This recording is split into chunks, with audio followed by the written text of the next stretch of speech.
En Mongolia está pasando algo sin precedentes. El 3 de junio del 2025, el primer ministro de dicha nación, que es la menos densamente poblada del mundo y hogar de una inmensa mina llamada Oyu Tolgoi, que representa casi un tercio de su PIB y se proyecta como la cuarta productora de cobre mundial, dimitió por un escándalo de enriquecimiento familiar, poniendo en riesgo el suministro global de minerales críticos para baterías y semiconductores. ¿Qué ocurre cuando un país de 2,2 habitantes por kilómetro cuadrado choca con la furia de la ciudadanía? Mongolia, una nación de contrastes asombroso. Cubre 1.564.000 kilómetros cuadrados de estepas, montañas y desierto, con solo 3.5 millones de habitantes. Es el país independiente menos densamente poblado del mundo, albergando apenas 2,24 personas por kilómetro cuadrado. A la par de su inmensidad y soledad humana, Mongolia alberga Oyu Tolgoi, un proyecto del Río Tinto que tras más de 15.000 millones de dólares invertidos se proyecta para producir alrededor de medio millón de toneladas de cobre anual a partir del 2028, suficiente para fabricar unos 6 millones de vehículos eléctricos cada año. Pese a su vasto territorio, Mongolia no limita con ningún mar ni lago interior, lo que la convierte en la mayor nación sin litoral que no toca agua salada. Y, en el otro extremo de su perfil económico, exporta aproximadamente 92% de sus minerales a China, su socio comercial inevitable, pero también un factor de su principal desafío geopolítico por la dependencia que esto genera. Es el espíritu de Mongolia, un legado de su ilustre pasado que se mantiene vivo en eventos como el Festival Nadam, declarado Patrimonio Inmaterial de la Humanidad por la UNESCO, con sus competencias de lucha, tiro con arco y carreras de caballo, heredadas de la época de Genghis Khan, con miles de millones en juego. ¿Puede una nación proteger su tesoro mineral de la codicia interna y la implacable presión externa? Pero mientras la inversión extranjera fluía hacia el sur de Gobi, en Ulan Bator, crecía el descontento social, alimentado por la desigualdad, inflación y sospechas de clientismo en los corredores del poder. El 14 de mayo del 2025, el detonante fue un álbum de Instagram. La prometida del primer ministro, de tan solo 23 años, publicaba fotos de bolsos de diseñador, anillos de diamantes y un Mercedes-Benz valorado en más de $200.000, un lujo lejano para la mayoría de los mongoles. En pocas horas, una petición en change.org acumuló 59.000 firmas exigiendo transparencia total y una investigación independiente. Miles de jóvenes, activistas y pequeños empresarios se citaron en Subbakar Square. Portaban pancartas con leyendas como "Recursos para el pueblo, no para el poder" o "Democracia no es dinastía". A pesar de esta vasta geografía de Mongolia y su población dispersa, el país tiene una de las tasas de uso de redes sociales más activas en Asia Central. Se estima que más del 80% de los jóvenes mongoles se informa y organiza a través de plataformas digitales, convirtiendo escándalos virales en potentes catalizadores de la protesta en Subbakar Square. El lujo de medido en Instagram chocó con la promesa de la transparencia.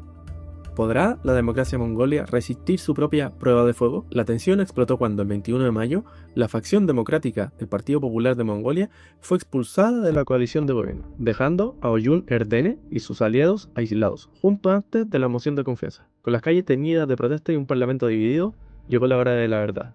Un voto que definiría el futuro político y económico de la nación. El 3 de junio, el State Grid Kural convocó a 126 parlamentarios para salvar su mandato. Oyun Erdene necesitaba 64 votos a favor, solo consiguió 44. 36 diputados votaron en contra y el resto se abstuvo o no acudió. En pleno recinto, los murmullos del pasado y los clics de los teléfonos móviles capturaban cada gesto. Oyun Erdene, con gesto serio, guardó el silencio hasta que el presidente del parlamento anunció la falla en la moción. Era el fin de su era, 4 años después de haber prometido erradicar la corrupción en el corazón del poder. La ironía a veces es la mejor forma de crítica. En una sesión parlamentaria tensa, no sería inusual que un diputado, en tono de broma amarga, sugiriera renombrar la vía férrea china como Camino de la Transparencia. Una frase que rápidamente circularía como meme en las redes sociales, reflejando el sentir popular sobre la importancia de la integridad en gestión de los recursos. Este es un ejemplo de cómo la cultura política mongola se expresa a través del humor y la sátira en momentos de tensión. En Pekín se encendieron las alarmas. La incertidumbre en Mongolia reescribe el mapa de suministro de cobre del gigante asiático. A pesar de su derrota, Oyun Erdene asumió como primer ministro interino hasta que el parlamento elija su sucesor, en los próximos 30 días.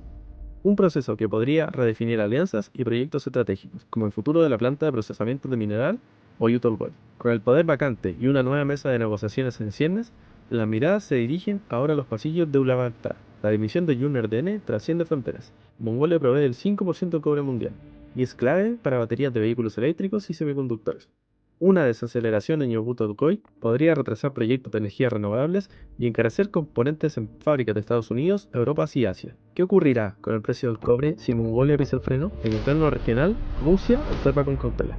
Cualquier acercamiento de nuevos inversores occidentales podría equilibrar la dependencia histórica de Pekín, algo impensable hace apenas 2 años. Mongolia, esa tierra de estepas infinitas y contrastes radicales, ha demostrado que ni la promesa de riqueza minera ni la promesa de cambio están exentas de fragilidad. La dimisión de Junerdene es un recordatorio.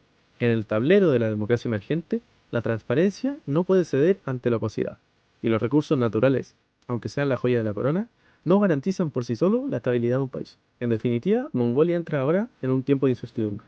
Un gobierno interino que debe recomponer alianzas en el Parlamento, una ciudadanía movilizada que exige investigaciones anticorrupción y reformas estructurales, y una economía muy dependiente de China y Rusia que podría resentirse ante la inestabilidad política.